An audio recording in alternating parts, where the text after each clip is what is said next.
APUSH Period 8. The 70s. By the end of the 1960s, the optimism of Kennedy's New Frontier and Johnson's Great Society had given way to turbulence. Assassinations, riots, and the endless war in Vietnam left the nation wary. The 1970s began under the shadow of this disillusionment.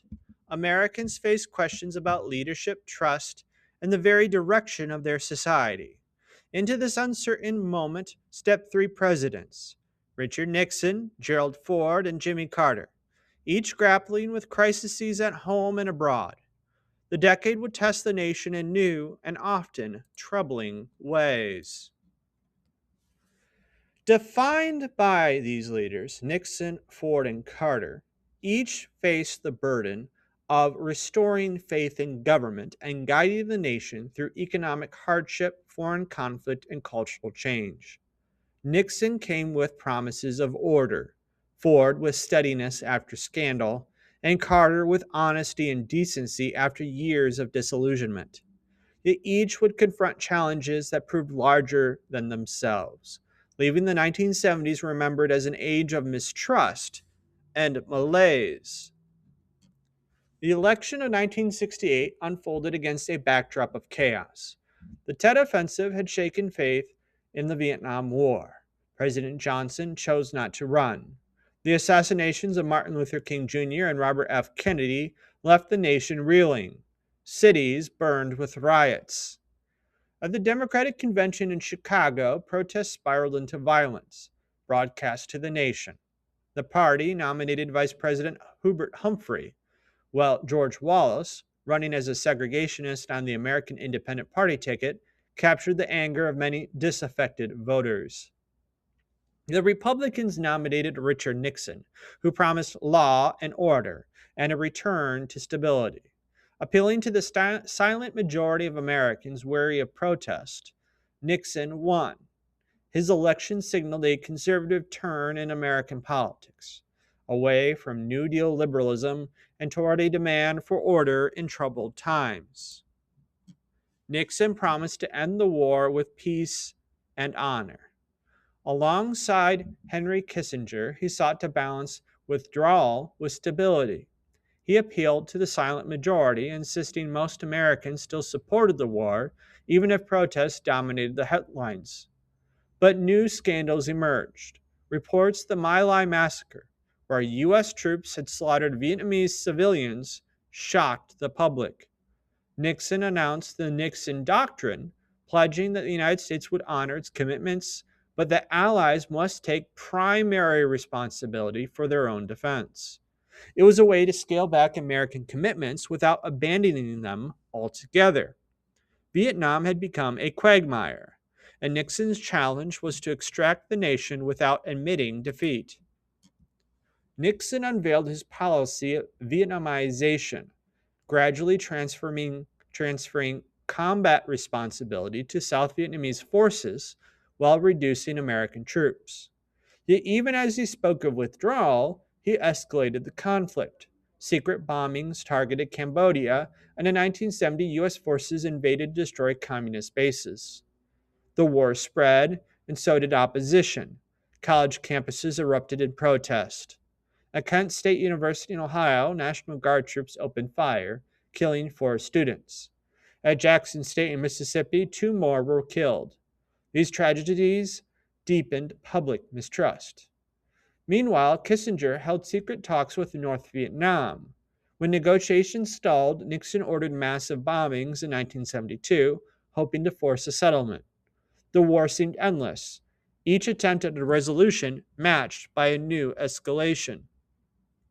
As the Vietnam War dragged on, a deepening sense of mistrust spread across the American people. The Tet Offensive of 1968, the revelations of the My Lai massacre, and the widening of the war into Cambodia all eroded public faith. What once had been sold as a limited war of containment seemed increasingly limitless and without clear purpose. The breaking point came with the Pentagon Papers. Leaked in 1971 by Daniel Ellsberg, the classified documents revealed that successive administrations, from Kennedy onward, had deliberately misled the public about the scope and prospects of the war. Published in newspapers, the papers confirmed what many already feared: their leaders had not been truthful. In response to this crisis of trust, Congress passed the War Powers Act 1973, seeking to rein in presidential authority. It required that presidents notify Congress within 48 hours of deploying troops and gain approval for missions lasting beyond 60 days. It was a clear attempt to prevent another Vietnam, a reassertion of legislative power over war making. For many Americans, however, the damage was already done. The belief that government could be trusted, a belief so strong in the 1940s and 50s, had been shattered. By the early 1970s, Nixon pursued a three-part strategy: Vietnamization, the widening of the war to pressure the enemy, and secret negotiations between Henry Kissinger and North Vietnamese leader Le Duc Tho. These efforts culminated in the Paris Peace Accords of January 1973. The United States agreed to withdraw its combat troops, and both North and South Vietnam agreed to a ceasefire and the promise of free elections. For a moment, peace seemed possible, but the ceasefire collapsed almost immediately. Fighting resumed, and without American forces, the South could not hold. In April 1975, Saigon fell to the Communists. Helicopters evacuated the last Americans from the embassy rooftop as desperate South Vietnamese clung to the fleeing aircraft. Vietnam was unified under communist rule. For the United States, it was a bitter conclusion. 58,000 Americans lay dead, hundreds of thousands wounded, and deep divisions at home. Containment had failed in Southeast Asia, and the nation was left to reckon with the costs. Even as the war in Vietnam dragged on, Nixon and Kissinger pursued a new strategy abroad: détente, the easing of Cold War tensions. They saw opportunity in the growing rift between the Soviet Union and China. In 1972, Nixon made a historic visit to China, meeting with Mao Zedong. The opening of diplomatic relations, formalized later in the decade, was a dramatic shift. It placed pressure on the Soviets and showed that the United States could be flexible in pursuit of its interests. Later that year, Nixon traveled to Moscow and signed the SALT I treaty with Leonid Brezhnev, limiting certain categories of nuclear weapons and establishing agreements on anti-ballistic missiles, ABMs. These agreements did not end the arms race, but they slowed it, offering a measure of stability. Détente reflected Nixon's pragmatism. Known as a staunch anti-communist, he could reach across the divide without being accused of weakness. For a time, it seemed the Cold War might be settling into a less dangerous phase. Yet Nixon's foreign policy triumphs were overshadowed by scandal at home. In June 1972, men connected to the Committee to Re-elect the President, CREEP, were caught breaking into the Democratic headquarters at the Watergate Hotel. At first, it seemed a minor incident, but soon evidence revealed a broader pattern. Nixon's aides had engaged in a campaign of political sabotage. Wiretaps, intimidation, and the use of government agencies like the IRS to harass opponents. The so-called plumbers had been created to plug leaks such as the Pentagon Papers, but their mission expanded to discrediting critics and protecting Nixon's hold on power. Though no absolute proof tied Nixon to the break-in itself, the atmosphere of corruption was unmistakable. Then came the revelation of the smoking gun tape, showing Nixon had tried to use the CIA to obstruct the FBI's investigation. For the first time, even Republicans began to abandon him. The unraveling had begun. The investigation into Watergate consumed Washington. It revealed that Nixon had secretly recorded conversations in the Oval Office, creating a record of his involvement in the cover up. Nixon claimed executive privilege, insisting that the tapes were beyond the reach of investigators. But in 1974, the Supreme Court unanimously ruled that he must surrender them. The tapes confirmed obstruction of justice. The crisis deepened in October 1973 with the Saturday Night Massacre. Nixon ordered the firing of the special prosecutor investigating the case. Both the Attorney General and his deputy refused and resigned. The chain of resignations underscored the sense of constitutional crisis. By 1974, the House Judiciary Committee had drawn up impeachment charges: obstruction of justice, abuse of power, and contempt of Congress.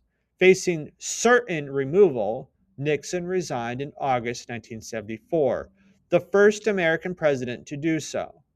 Vice President Gerald Ford assumed the presidency, unelected, tasked with restoring public trust. Watergate left scars of cynicism that would mark American politics for years to come. The 1970s were marked by both political upheaval and economic malaise.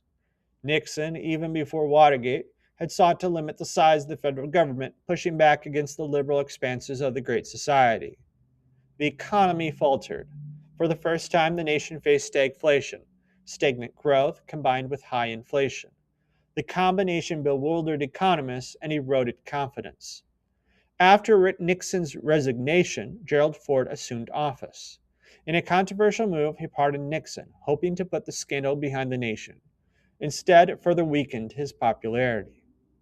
In 1976, Jimmy Carter, a Democrat from Georgia, was elected president. Carter promised honesty and a new morality in government.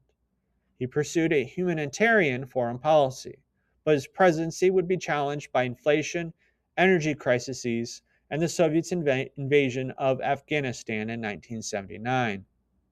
The decade was one of searching as Americans struggled to find footing after the turbulence of the 1960s. The Middle East became the crucible of American foreign policy in the 1970s. In 1973, during the Yom Kippur War, Egypt and Syria launched a surprise attack on Israel. The United States rushed aid to Israel, which turned the tide. But Arab oil-producing nations retaliated with an oil embargo. Gas lines, rationing, and soaring prices shook the American economy. President Carter sought to broker peace.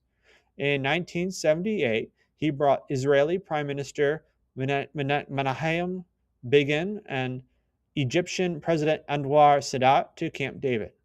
After tense negotiations, the two leaders signed a peace agreement, the first between Israel and an Arab state. But turmoil continued. In 1979, the Iranian Revolution overthrew the Shah, long supported by the U.S., and replaced him with an Islamic Republic. That November, militants stormed the American embassy in Tehran, taking more than 50 Americans hostage. Nightly news broadcasts of blindfolded hostages underscored America's vulnerability. Energy shortages, instability abroad, and humiliation in Iran compounded the sense that the 1970s were a decade of drift and disillusionment. The struggle for rights did not end in the 1960s. In the 1970s, new fronts emerged. In 1972, Congress passed Title IX, requiring schools to provide equal opportunities for women in athletics and education. In 1973, Roe v. Wade legalized abortion nationwide, grounding the decision in a woman's right to privacy. The Equal Rights Amendment, the ERA, passed Congress, but fell short of ratification, opposed by activists like Phyllis Schlafly, who warned it would undermine traditional roles. Other groups sought justice as well. The American Indian Movement, the AIM, formed in 1968, continued pressing for sovereignty and redress of past injustices. In 1978, the Supreme Court ruled in the University of California v. Bach that affirmative action was constitutional, though race could only be one factor in admissions. The 1970s showed that the civil rights was not a single movement, but a continuing series of struggles, expanding to women, Native Americans, Latinos, and others, each demanding inclusion in America's promises. Though its peak came before the 1970s, the Warren Court cast a long shadow over the era. Under Chief Justice Earl Warren, the court had dramatically expanded civil liberties and individual rights. In Yates v. United States 1957, it protected radical speech under the First Amendment. In Mapp v. Ohio, 1961, it barred the use of illegally seized evidence in court. In Engel v. Vitella, 1962, it banned mandatory prayer in public schools. In Griswold v. Connecticut, 1965, it recognized a right to privacy in matters of birth control. And in Miranda v. Arizona, 1966, established the now famous Miranda rights, ensuring suspects knew their right to remain silent and to an attorney. These decisions were celebrated by liberals as victories for freedom, but conservatives denounced them as judicial activism. They favored a stricter reading of the Constitution. The debates of the Warren Court reflected deeper divides in American society. What balance should be struck between liberty and order, between individual rights and community standards? Here ends the video.